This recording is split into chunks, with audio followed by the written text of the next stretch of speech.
Merry Christmas, everybody. I'm Jason Whitlock, and I'll tell you why the Cowboys need to clean house and why Colin Kaepernick's future just took another hit. Speak for yourself starts now. Oh, am I fired up. No Cowherd. That means I get to do whatever I want to wear. Anything I want to do. You still got that hat on? Hello and welcome. It's the day after Christmas. Did you go back to the North Pole? Hello and welcome. Cowherd's out this week. Today, I'm joined by future Hall of Famer Tony Gonzalez, longtime NBA vet Jim Jackson, and Fox Sports radio host Doug Gottlieb. Gottlieb, these guys think they got the good-looking side of the set. We got the smart side of the set. All right, let's start in Foxborough, where reportedly former Steelers linebacker James Harrison is signing with the Patriots after being cut by Pittsburgh over the weekend. Harrison spent 14 years of his career with the Steelers, but was unhappy after watching his playing time disappear this year. Now he's going to end up with the team everyone is expecting Pittsburgh to face in the AFC Championship game. This is a disaster, in my opinion. This is a disaster. Again, for who?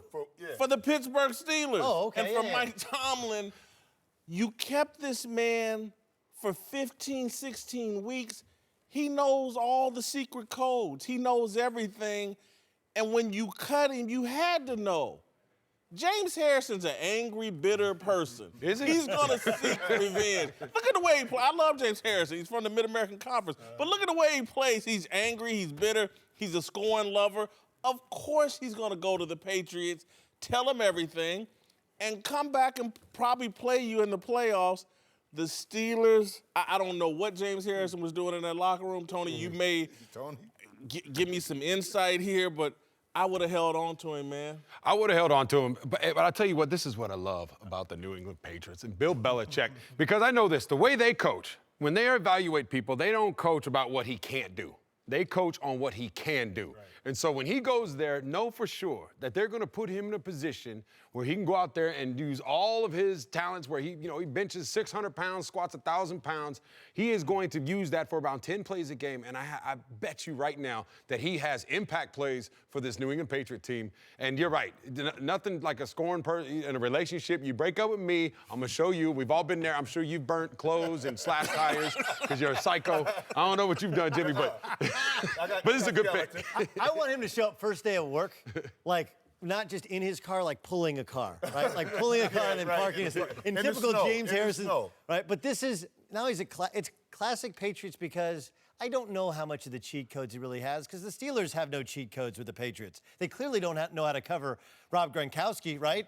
Everybody on earth's like, you might want to double that guy. You might want to double that guy. They still haven't doubled that guy. But it's the mind games that they play. I mean, most of the league thinks that Al Riveron works for the New England Patriots. Most of the league thinks that things just happen to happen when you go to Foxborough. And guess what? Even Mike Tomlin has said, remember last time when their headsets went out? Yeah. Always happens in Foxborough. Right. They are completely in the heads. I think he's washed. He probably doesn't have much left in him. You could get some snaps out of him. Right. And no one has ever been better in the history of the NFL at waiver wire pickups than the New England Patriots. They find, like you said, the strengths in players. They get all the juice out of the orange. But most of this is just a mental game. Now we get your defensive secrets. We got Riveron. We might cut out your headsets. You're playing in our place. This is classic Patriots, and you know how this is going to end with the Patriots in the Super Bowl game. It's sensitive to me because I'm a Steeler fan, huge Steeler fan. But I've seen this before. You're saying it's classic New England. I'm saying it's classic Pittsburgh. When a player gets older, especially on the defensive end, what do? They rinse and replace. I mean, they let him go before he went to Cincinnati. Rob Woodson is one. Greg Lloyd hurt me when he didn't come back. So it's this late in the season. But I'm saying, it makes sense to me about how the Steelers operate in regards to age and defensive players and the value they have on it. Now, does he go in and say, okay, here's the book on what we're going to do defensively? Man, the New England Patriots already got our number. They got our number. What else is he going to add value to in regards to what they don't know about the Steelers already that they've won so many times that he's going to add value to? Well, Bill Belichick is the best. So he don't need James Harrison to come in and tell him he's signing for a reason. Oh, yeah, obviously, there's some value there. Yeah. And again, if it's only 10 plays, which James Harrison may be upset about because that's why he had a problem in Pittsburgh, but if it's just 10 plays, look, I saw James Harrison this year beat the Kansas City Chiefs in crunch time, took it to Eric Fisher at the end of the game, ended the game with a sack. he can still get to the quarterback in the right situation. And New England hasn't had a pass rush. Again, I just sit here and wonder, what could James Harrison have, if you kept him all this time, what could he have done at this point that makes you say, we got to wash our hands? Well, I don't know. You remember watching him on Hard Knocks. I don't know if you guys remember that. He kept flipping off the camera. He doesn't seem like the most pleasant guy to be around, to say the least. So when he's sitting there in the locker room, if he's not playing and he's contributing nothing, maybe it's something where he said, hey, you know what? If you guys aren't going to use me, I know this is my last year. And how Let much me was go. it TJ Watt, They did too? that. I mean, in regards to when they told him at the beginning of the season, you know, just your snap's going to be less. We got to see what this rookie can do. I think here's the question, okay? It's like, remember when Shaq ended his career with the Celtics? And they got to, yeah, I know, but like, I'm actually sitting here going like, do you still get a statue up front when you played for the Celtics? I guess it was so far removed. But like, this is the ultimate Benedict Arnold. I know you can sign with the Patriots, but should you sign with the Patriots? And you can be mad at the Pittsburgh Steelers, but are you so mad that you're going to go play for their arch rival? I kind of agree. This is just way too much. This kind of reminds me when Tony Braxton dumped Jim. We're doing this on TV? Wait, we're doing this on TV? So we're throwing shots now. I'm going home in ammunition. He went immediately to Mary J. Blige. Oh, man. We're doing this on TV? Of course. Hey, It's not the first my time. stock price went up. Hi guys, Colin Cowherd here. Before the show moves along, I wanted to tell you that Speak for Yourself is brought to you by Freshly. Freshly delivers fully cooked, prepared meals straight to your door. No more coming home, wondering what's for dinner, because Freshly's team of chefs and nutritionists are here to save the day. Skip the shopping, chopping, and cleanup. Boom, it's yours. They're fully cooked. All you have to do, heat them up. Each meal ready in only 3 minutes. Delivery and takeout, hit and miss. You know that. Sometimes it comes cold. Why run the risk? How about guaranteed quality meals from Freshly? Easy, no dishes to worry about. Freshly's menu has it all. Sicilian-style chicken parm, Mediterranean shrimp bowl, sweet and sour chicken. These meals are restaurant quality. To try Freshly out, go to freshly.com/Fox Sports to get $20 off your first week. That's 6 meals for just $39 plus free shipping. This offer's only valid for a limited time. Go to freshly.com/Fox Sports. $20 off, free shipping. That's pretty good. Consider dinner done with Freshly. Now let's get back to the show. The Cowboys let the broken down Legion of Boom come into their house and embarrass them with a potential playoff berth on the line. Nobody showed up for the Cowboys in this one. Jason Garrett didn't give Zeke the ball when it mattered the most. Dez whined about his touches, then dropped a huge fumble. Dink and Dunk Prescott got picked twice and threw for just 182 yards. Even still, Jerry Jones, who I love and respect, sounds like he's not planning any drastic changes. I know a lot about our coaching staff. I certainly know a lot about Jason Garrett. And because of that, I can very quickly and candidly say his job is not at issue here at all.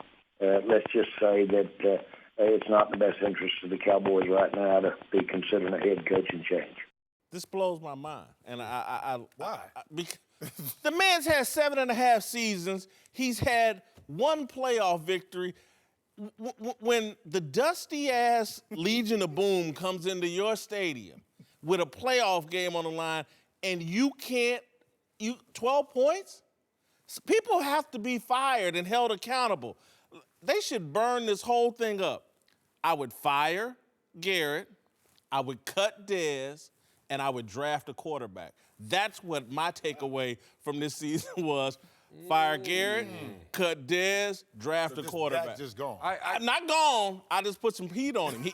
He backed up this year. Well, I mean, if you look at what happened around him, his offensive line is not there anymore. He's got a receiver in Dez Bryant that is not what it used to be. It's over. I said this is that singer that used to have the hits. He can't hit those high notes anymore. It's Mariah Carey. Can't sing, or one of Jimmy's ex-girlfriends. So,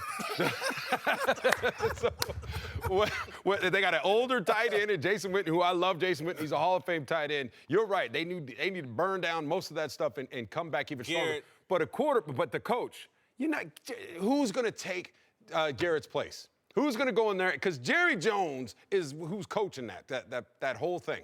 He's the one behind it all. Who's going to deal with Bill Parcells coached there for 4 years. Yeah, and Jimmy Johnson coached there for 5 years. And they fired him after he won his second Super Bowl. And Jerry now is even more in front of the cameras than he was then. I mean, like, look, I agree with you that quarterback is a major, major issue. And we can dance around it. They didn't have Tyron Smith. They have Tyron Smith. They probably win that game. And they didn't have Zeke for 6 games. And you know, they got the most consistent kicker in the league, and he blows a field goal, and he gets hurt this year. Sean Lee's been hurt. Like, they've had massive injury issues, and I do think he earned himself a lot of equity last year with what they were able to do with a rookie backup, third-string, really, quarterback, and winning their division. I'm not disagreeing with you in terms of heads need to roll, but I think this is a personnel issue. They got personnel issues. And you brought up a name which I think it makes more and more sense. We want him to be Larry Fitzgerald, but you said Anquan Bolden. That's who Dez needs to be. He needs to buy into being, hey, I'm going to be like a quasi-tight end, just try and bulldog people because he can't get open. Hands ain't reliable enough. Well, yeah, he got mad the other day when he dropped the ball. But here's my thing, too, about Jerry Jones is it a control issue with Garrett in regards to he controls the narrative with Garrett. It's funny, too, I was listening to the quote afterwards, and Jerry likes to speak French. He said on hindsight, they asked him about not giving the ball to Zeke. And he said, we all wish we would have tried Zeke. So what is that telling you? You know, in regards to he has controlled that narrative. Jimmy Johnson was headstrong, got rid of him. It was ironic that Bill Parcells said that he had a good relationship with Jerry, that he respected him, and he said that if you come and make good decisions, he'll listen. Is Garrett really making those kind of decisions? Is he making a lot of sense? He's doing something because he's still there, and obviously he's not going anywhere. When I listened to what Jerry's saying the past 2 days, and I mean he doubled down again today on it, I'm hearing someone, and again, I really like and respect Jerry Jones, but I'm hearing someone who's blaming everything on the Ezekiel Elliott controversy. He's writing this season off as the league screwed us over. How could we reach our full potential? Zeke had to sit out 6 games. It was hanging over our head this entire season. And to me, that's excuses. And excuses aren't tolerated in football. And again, I just go back. You had Zeke this weekend. You had the broken down Seattle has just got clown suited the week before. They're banged up. They come in there injured. And you can't score at all. And Dak Prescott looks like a 4th-round pick out of Mississippi State or wherever the hell he came from. The whole thing has backed up. They never handled Ty Smith's injury well. I'm telling you, I blame Garrett, I blame Dez, and I'm drafting a quarterback. That's the only play here. Jerry owns the team. He can do what he wants. But here's the thing, when it comes to picking a coach, and we talk about, because everybody talks about Jason Garrett, does he need to go, does he not need to go? Looking at his record, he probably needs to go. And you talk about who are you going to bring in. I think Jerry is so old and been around so long that whoever comes in there, he has to respect them. I don't think he's going to respect one of these new, hot Sean McVay type coaches. I think it's going to be somebody, he needs a respectable coach, someone like Bill Parcells, Jimmy Johnson, somebody more of his age, but those guys aren't coming for that job. They're not going to take the job. They're not going to take that job. No, I like it's one of I'm so old, I don't respect you. And you may laugh at it, but I really believe this. A Marvin Lewis could come in there and ask for some stability to that thing. Particularly on the defensive side. But again, I've always liked Marvin Lewis as a coach. I think Cincinnati is a very tough place to win. I think Jerry gets a bad rap as a micromanager. Jerry's vision is so much bigger than the Cowboys, and he's caught up in the whole National Football League. I think a coach could come in there and have some autonomy as long as they come in with a good game plan. I'll give you an addition to that. Okay, what if you bring in Marvin Lewis with Hugh Jackson as his offensive coordinator? Because Hugh is a coordinator who right now is acting like a head coach who's probably going to get fired at the end of the year. All right, welcome back to the show. Tony Gonzalez and Jim Jackson are back. We're joined now by the founder of the Big Lead, Jason McIntyre.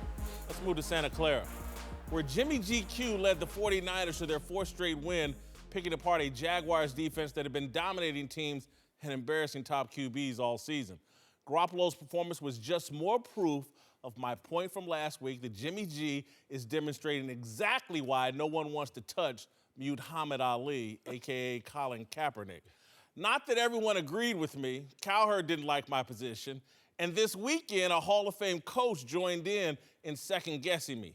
Tony Dungy tweeted at me, quote, "That is a ridiculous conclusion. That's like saying Golf and Bortles shouldn't be in the league because of how they played last year. If you want to talk baggage, I can agree with you. Let's not talk talent, though, when you watch Bryce Petty, Trevor Siemian, TJ Yates, etc. start NFL games this year." Look, I love Tony Dungy, got a lot of respect for him. Glad that he responded and clarified his position because my position is not ridiculous. Look, here's the narrative on Kaepernick. Oh, he didn't have any talent in San Francisco. How could they win games? 16 TDs, 4 interceptions. And football people kept trying to tell you that 16-4 is misleading. It didn't mean anything. It didn't amount to anything. It produced one victory. Jimmy Garoppolo and what he's doing in San Francisco proves the point that I've been making and other football people have been making. Colin Kaepernick is a guy, he's a stop-gap quarterback. He's not a guy that elevates the players around him. He can elevate himself. We've seen him do it by kneeling and becoming this social justice warrior and this great Twitter brand.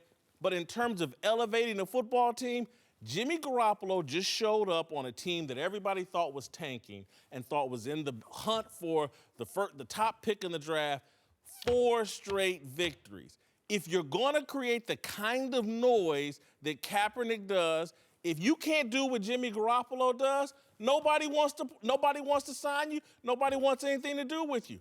It wasn't the talent in San Francisco, and I don't care what people say. It wasn't Chip Kelly either. It was the damn quarterback. He's limited. He doesn't play from the pocket. This is a pocket quarterback league. Everybody has to learn this the hard way. You got to do what Jimmy G can do if you're going to be as abrasive and as polarizing as Kaepernick. I agree with you 100%. I will say this, though. When we lost to them in the NFC Championship game, San Francisco 49ers, they beat us, they went to the Super Bowl. Colin Kaepernick can play. There's talent there. So I hear what Tony Dungy is saying. There's obviously talent there. Should he play in the league? Does he have the talent to play in the league? Yes, I absolutely 100% believe he's a capable quarterback of playing in this league. But I've said this before, talent trumps morals. And his talent is not big enough to play in the NFL right now because of the headache that he would bring to a team, to an association. Nobody's going to put up with that because he's not a starting quarterback. If he could do what Garoppolo would do, everybody would sign. He would be on, and people would forgive it too. People will forgive you. Look, there's so numerous examples of guys that have done bad stuff, and they let him back in the league. They let him right back in the league because they can play. He's just not good enough for the headache that he brings. The key that you said, Whitlock, was play from the pocket. That really rings true with Garoppolo because, listen, right now, it's a pocket league. Cam Newton in Carolina wins the MVP 2 years ago. He was terrible last year. They tell him, we're reprogramming you to win from the pocket. We don't want you running.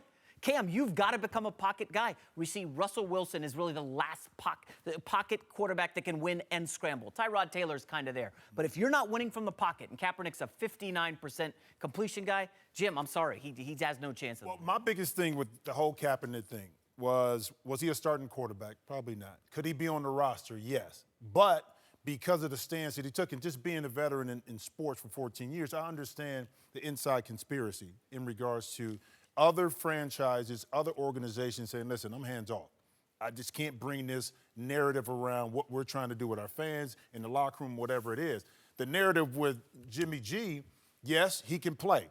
Yes, he's going to probably lead his team to more victories than Kaepernick is. But I don't think that puts a knock on Kaepernick as far as his talent. We knew who he was. We knew that he probably was not going to be a starting quarterback. My whole thing is, they allowed the narrative of what he wanted to do to keep him out of the league, and I think that's wrong. To me, I still think that's wrong. I think you made a great argument, but you would have to admit there are some people out running their mouths acting as if Colin Kaepernick could do what Jimmy G has done the past 4 weeks. Well, I'm not. There are some people.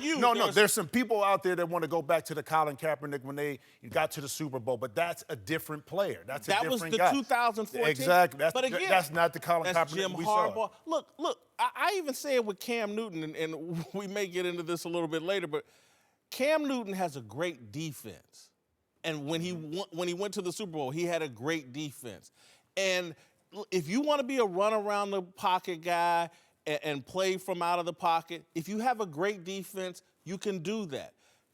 Cam was carried a little bit, and I'm not taking away from his MVP season, but the defense helped. And I loved Colin Kaepernick in the early years. I was calling, replace Alex Smith, blah, blah, blah. I love Colin, but I thought he was going to evolve from just being a guy that ran around the pocket. He fell in love with running around. People hyped him up. Jaworski, people like me were thinking he was going to be the next greatest thing. He didn't evolve and develop. And again, the league has proven to me, from RG3 to any of these guys that want to take on Ray Lewis and all the guys in the defensive jungle, it won't last long. If you can't play from the pocket, if you can't elevate your teammates, look at what Jimmy G has done to the defensive side of the ball in San Francisco, the excitement. Carlos Hyde is talking about, damn, I got to come back. We're going to win a Super Bowl next year. And I halfway believe him. That's not what Kaepernick brings to the table. And again, if you're going to bring the kind of noise, that's what you better bring to the table. So, Tony Dungy, I love you. You're one of the great, my mother loves you. My whole family loves you. We're from Indianapolis. But you're wrong. All right, welcome back. Tony Gonzalez and Jim Jackson and Doug Gottlieb are all back. Let's move to Oakland, where Kevin Durant and the Warriors held on to win their annual Christmas Day showdown against the Cavs, but not without some complaining from LeBron, who wasn't happy with how Durant defended him down the stretch. I lost it on the left wing. It got me a little bit, but I lost that one. But the one right before, obviously the overturn one, he found me twice. But whatever. What are you going to do about it? The key defensive play you made on LeBron was out of bounds to the Warriors late in the game. There was a lot of debate on Twitter about whether that was a foul. On Twitter? Yeah. Have you heard of it? But did it feel clean? Did you get a replay of it, like in your mind? It felt clean. It's probably the same play a bunch of those dudes on Twitter probably arguing about in 24-hour fitness that wasn't a foul. So they've been in that position before, but just not on Christmas at the Oracle Arena. So they know if they ain't call it, it's not a foul. But I'm sure if they get that call next week in 24-hour fitness, they're gonna be pissed that it was off, that they called a foul. So keep that on Twitter. I actually love KD's response. I thought it was a great no call, and I'm halfway embarrassed that LeBron's out here whining and everybody's whining about, him getting touched as he drove through the lane. Look, they shot 31% from the field. Steph Curry didn't even play, and you got beat on Christmas Day. What are you whining? You got beat by 5. What are you whining about? Or you got beat by 7, 99-92. What are you whining about if you're LeBron James? I'm telling you, they've slowed it all down on replay. It looks, oh, my God, look, he got touched here. But when you're watching this live, I thought it was a great defensive play, and it's beneath LeBron James, the king, to be whining like this on Christmas. I didn't think he was really complaining. I thought he was giving his honest perspective. I think there's a difference between the two. And I do wish he would have said, all right, he got me this time. Next time I'll get him. Like, to me, I love the fact that Kevin Durant did not want anyone else to guard LeBron down the stretch except for Kevin Durant. He's taken the challenge of, hey, he's the best player in the world, I will stop him. That's the difference in Kevin Durant. We make this how well he played in the NBA Finals, but it's that he's bought in to being a shot blocker. He's leading the league in block shots. And you always thought to yourself a long time, well, he's 7 feet tall. Why is he a better defender? Now he is. He guards perimeter players. He defends the rim. He's showing toughness that most people thought he lacked. Like, my takeaway was, did they swallow the whistle? Yeah, usually Jordan, Kobe, those dudes got those calls. All right, we'll see how it plays out in the future. I love the fact that KD wants to guard LeBron and is showing the ability to stop him in key situations. Could it be this scenario, too? You can have something be wrong but both be right. That one, LeBron James not getting the call, but two, that Kevin Durant, because of the respect aspect of him playing better defense this year, now he's going to get that. He's not going to get that call. Both those scenarios are right in this situation. Now, I'll take it back to the play before when LeBron lost it out of bounds, okay? What I do see from LeBron is a slowdown in his first step. Normally, he can get by a guy quicker and get by. James Harden gets by a guy, throws his body, gets the foul. LeBron has slowed down a little bit with that first step. The first person I've heard say this. He has. That's why a lot of times he hesitates. Like, usually that isolation he has on Durant on the left wing, one dribble, he can get by baseline. He's not getting that shoulder by. He's not getting by like that. But he uses his body. Tell me if I'm wrong. What? He never really had any game. Like, he doesn't have, like, he has that one kind of awkward step back move he likes. But this is what he has, Doug. He has a hesitation, and bam, he can go. That's not there right now. But he couldn't beat, you go back to the NBA Finals, and I know Kevin Love was hurt. I know Kyrie was hurt. But when they lost the first time around, he couldn't get by Andre Iguodala. That same kind of drive to the left. I kind of think, like, we couldn't get by Kawhi Leonard back when he was playing against the Spurs. No, he could get by him. He could get by him. No, guys, when guys gap, look, I think that just like Peyton Manning is going to go down as maybe the greatest quarterback ever with a bad arm, LeBron James is going to go down as maybe the greatest player ever who sometimes loses confidence in his jump shot and really didn't have any in-between games. He can't be the greatest player of all time with those weaknesses. But don't you think, as I watched the game yesterday, I remember watching Shaq when he played for the Lakers. I went to a couple games, and I was fortunate to borrow somebody's tickets where I could sit up nice and close because I can't afford that Laker ticket. Yeah, right. So I'm sitting there and I'm watching him, and I'm not kidding you. Every time he touched the ball down there was guys hanging on him. It's a foul every time, and guess what? You have to do that. Because if you don't do that, he's just too big and strong. And I think that's what happens to LeBron James sometimes. He's a victim of that. And the same thing with Gronkowski. That's why he gets so frustrated. Where it's like, man, these guys are holding me all over. It used to happen to me sometimes. You get so frustrated. So after the game, you're asking me, but come on, that was a foul. That was a foul. But he's so big and strong. KD actually lipped during the review. Like, he's too big. Like, you have to, he's too big. See, but he's a victim of that, and I don't like that. You have to call that ref in that situation. Yeah, but he creates the contact. He runs into dudes. Let's move to LaVar Ball. I was really disappointed I didn't get a LaVar Ball, a Big Baller Brand Christmas gift. All right, LaVar, who apparently had a very Merry Christmas getting a $400,000 Rolls Royce as a present from Lonzo. Naturally, LaVar didn't make a big deal about it. This is how we roll. Okay, big baller style. Big baller style. Ooh, don't hurt nobody. Tina, do you want a beanie cap? There you go, Jello. Get that B-roll. How we roll. See the lean? Now, everybody doesn't have to take this as seriously as I do. I'm going to say something remotely, somewhat serious. You guys don't have to follow my lead. You can have fun with it. But listen, LaVar Ball was supposed to be this disruptor. He's taking on the NCAA. He's taking on the NBA. He's taking on Nike and Under Armour and Adidas. He's going to reconfigure the way everything's done. LaVar Ball is the perfect black father. He's involved with his kids, blah, blah, blah, blah, blah. LaVar Ball is a stereotype. Bottom line, that's all that is. That's a stereotype. Get some money, blow it on a Rolls Royce, a Lamborghini, a Ferrari, a $5.2 million mansion in Chino Hills. Who buys a 5.2 in Chino Hills? Not in Chino Hills. I didn't know they have that. Who can blow that kind of money in Chino Hills? Lonzo makes $6 million. You guys have been through it. I don't know what that's like being young and with that much money, but it reminds me of my uncle. My uncle used to tell me all the time, he goes, you know, I spent 90% of my money on booze and women, and I blew the rest. That's what LaVar Ball reminds me of. Bad example, he's a stereotype. You know, when I look at him, LaVar, and remember, this started a long time ago when he first had sons, when he found out he was going to have boys and he started training them. It's like he had this vision. He's been a CEO of that family, and this has all been planned, and he's seeing it come to fruition. It's like Walt Disney from the beginning. He's coming up with these ideas. I'm going to build this great theme park. I'm going to build these great movies.